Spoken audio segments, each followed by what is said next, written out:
tool. They're getting desperate. They want Rogan destroyed. I wonder what the angry black male has to say.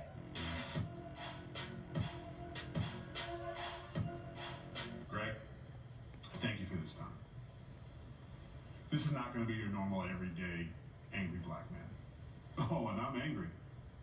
But not for the reasons you might think. Yep, Joe Rogan said the N-word. Hell, he even said it with a hard-ass R. A bunch of times on a podcast. And yeah, it pissed me off when I first saw it.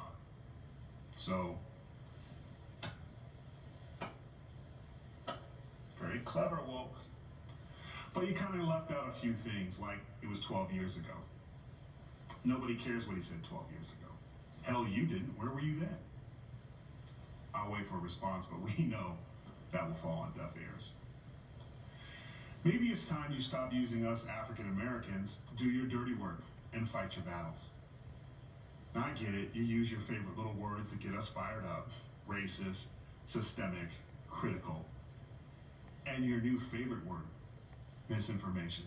And that'll get us fired up, and we won't even look at the facts or the whatnots, and we'll just jump in and cancel away with you. Your fight with Joe Rogan was about COVID, but you were losing that conversation, so you needed something else, and you went right to the good old woke playbook.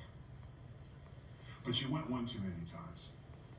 How about this? Fight Joe Rogan yourselves. Leave us out of it. Look, the N-word is bad.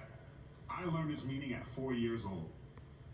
That was the first time I was called by a family member. And I've been called it enough times in my life to where I pretty much consider myself an expert on it. Now, I know it's going to be a news flash to you, woke, but us blacks, we understand the word context. Joe Rogan should keep that word out of his mouth. Hell, everyone should. He said it then, but you're saying it now. For no other reason to cancel a man you can't compete with. And you know what? That sounds racist to me because that's usually when I was called it. I was winning the argument. So you had to pull that out of your bag of tricks because you couldn't compete. I think you just told on your woke selves. Now, I just may be an uppity, but that sounds a lot like, and I'll use one of your words, misinformation.